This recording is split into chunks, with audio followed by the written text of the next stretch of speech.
С этого года расселять граждан будут по-новому. Сколько домов аварийного жилья попадут во второй этап программы. Развитие политехникума в Алданском районе. Обновлена материально-техническая база.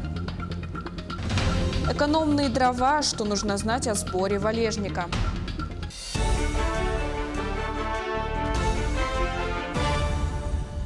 В эфире новости, в студии Кристина Якупова. Здравствуйте. Айсен Николаев встретился с руководством компании «Газпром Добыча Ноябрьск». Напомним, что в 2019 году компания планирует ввод в эксплуатацию чандинского месторождения в Ленском районе и запуска газопровода «Сила Сибири». Сегодня на объектах месторождения ведется активная работа по обустройству объекта. По итогам совещания глава республики дал перечень поручений, в числе которых совместно с Минэкологией региона провести комплексные исследования природной среды в зоне воздействия промышленных объектов. Также будут подписаны соглашения о взаимном сотрудничестве по реализации приоритетного проекта республики «Местные кадры в промышленность». Отметим, что сегодня на объектах строительства чандинского месторождения трудится 250 человек. Из них 63 работника из числа местного населения. 2019 год для нашего предприятия и в целом для «Газпрома» знаменательный в данном регионе, в республике Саха.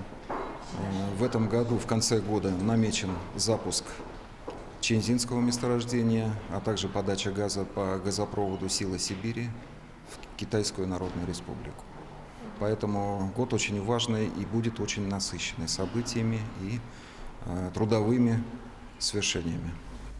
В Якутии предстоит снести и расселить вдвое больше объем аварийного жилья, чем было ликвидировано на первом этапе программы. По всей стране начинается новый этап реализации государственной программы по переселению из аварийного жилья. Если вновь созданная дирекция жилищного строительства под руководством Игоря Ткаченко будет заниматься координацией, распределением финансовых средств и контролем за реализацией федеральной программы, то на управление Госстройжилнадзора легла ответственность за качество возводимых объектов. Об этом сегодня на встрече с журналистами рассказала руководитель управления. Отметим, что в программу второго этапа включено более 3500 жилых дома. Это более 60 тысяч граждан. Напомним, на эти цели только из федерального бюджета будет выделено 60 миллиардов рублей. Если ранее по предыдущей программе 13-17 годов только 63% объектов не входило в надзор, то в связи с изменением в градостроительный закон о том, что все объекты жилья, независимо от этажности, подлежат государственному строительному надзору. Соответственно, все объекты, будь это четырехквартирный жилой дом одноэтажный, все они будут подлежать государственному строительному надзору, и все объекты, реализуемые по программе переселения, будут охвачены строительным надзором. Поэтому управление будет нести ответственность за качество построенных объектов по новой программе переселения. В Алданском политехникуме состоялась презентация обновленного автопарка и оборудования для лабораторных. Она прошла в рамках открытого регионального чемпионата WorldSkills Russia. На последнее приобретение техникума посмотрели наши алданские корреспонденты. Во двор главного корпуса Алданского политехникума въезд разрешен. Перед центральным входом колонной выстроилась тяжелая техника и легковые авто. В рамках открытого регионального чемпионата WorldSkills Russia в республике в политехникуме состоялась презентация комплексной модернизации материально-технической базы. Гостям, а в качестве таковых присутствовали сотрудники алданских предприятий, преподаватели представили новинки, приобретенные в прошлом году. Отрадно понимать, что политехникум в Алданском районе развивается, и самый основной плюс является то, что молодые специалисты, которые приступают к таким научной среде, скажем так, практическим навыкам, оттачивают свое мастерство, которое в дальнейшем, конечно же, практически пригодится в жизни. В 2018 году средства на развитие центров экономического роста Якутия получила из федерального бюджета. Деньги на улучшение материально-технической базы Минобразования республики распределила между 6 СУЗами. В рамках презентации состоялось официальное открытие лаборатории химического анализа. Оснащение лаборатории – последнее приобретение техникума. При формировании лаборатории по химическому анализу мы ориентировались на потребность района среди промышленных предприятий, обслуживающих предприятий, которые контролируют именно экологическое благополучие человека. Оборудование лаборатории предназначено для проведения множества количественных и качественных анализов. Будущие экологи наглядно продемонстрировали гостям несколько методов исследований. Выходя из стен техникума, дипломированные специалисты смогут проводить высокоточные анализы на новейших аппаратах. Это уже даже не учебная, это уже профессиональная лаборатория. Здесь можно проводить любые виды анализов. Вот я не стал знакомить, потому что вот здесь прибор есть, рефрактометр. Он применяется, начиная от глазной хирургии, заканчивая пищевой промышленностью. Приобретенные техникумом новинки будут использоваться как для практического обучения студентов, так и для повышения квалификации работающих специалистов. Татьяна Вахнина, Сергей Шипачев, Александр Лукин, Алдан. Заготовить дрова на зиму теперь можно бесплатно. Главное знать правила сбора валежника. Такая нехитрая процедура осуществляется в рамках закона. Это понятие ввели в статью Лесного кодекса Российской Федерации. В нем говорится, что жители могут свободно и бесплатно заниматься сбором валежника для собственных нужд. Что нужно знать, чтобы не нарушить закона, и что же все-таки такое валежник, расскажем в сюжете далее. Дрова. Для многих это основной источник тепла круглый год. В среднем машина дров в Ленске стоит около 15 тысяч рублей. За весь период холодов жители частного сектора на печном отоплении сжигают в печах 3 машины.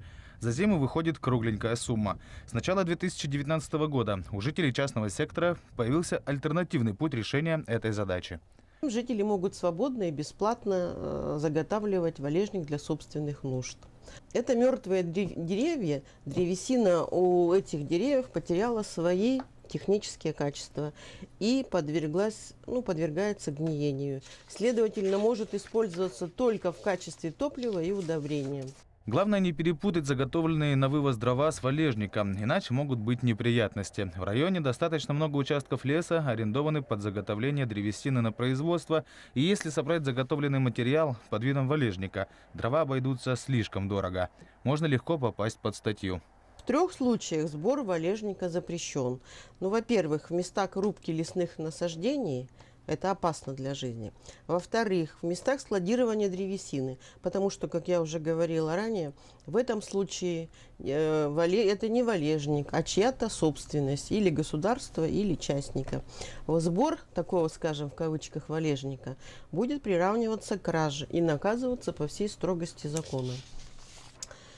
В-третьих, нельзя собирать валежник на особо охраняемых природных территориях. Здесь вмешательство человека запрещено полностью. За незаконной вырубкой лесного массива и за правильный сбор валежника следит Ленское лесничество. И это не единственное направление работы учреждения. Основная задача Ленского лесничества – это охрана и контроль за лесными ресурсами, то бишь за лесозаготовителями и организациями, которые сейчас работают на нашей территории, это газовики, нефтяники. Территория Ленского лесничества составляет около 7 миллионов гектар. Это леса федерального значения. Закон вышел, но есть небольшой нюанс. Для каждого субъекта страны будут приняты индивидуальные правила и нормы сбора валежника. В Якутии над этим уже работают в Департаменте лесного хозяйства и Министерстве экологии республики. Но какие бы нормы и правила не были добавлены, неизменно одно – жители беспрепятственно могут заготавливать дрова в необходимом количестве и бесплатно. Вячеслав Пилипенко, Олег Соснин, телеканал «Алмазный край». Голливудский актер Мадс Миккельсен, сыгравший главную роль в фильме «Затерянные во льдах», обратился к жительнице Якутии Керечене Туприной, которую вместе с отцом в октябре 2018 года нашли живыми спустя 6 дней блужданий в тундре. Испытание Керечены актер назвал невероятным, а фильм – скромным пересказом похожей истории. Наиболее всего актер известен по ролям в сериале «Ганнибал», а также в фильмах «Казино Рояль» и «Доктор Стрэндж». Hi, I'm Mads Mikkelsen. I just heard an amazing story about this young girl, Karachena, who survived 10 days up in the Russian north in the tundras. So that is a prime example of how tough you can be and how tough you have to be to survive. So this is Arctic. It's our film, and in a humble way we're trying to tell the same story. Go and watch my film, Arctic. Это были новости в прямом эфире. Еще больше новостей на наших сайтах yak24.ru и nvk-online.ru. Не переключайтесь.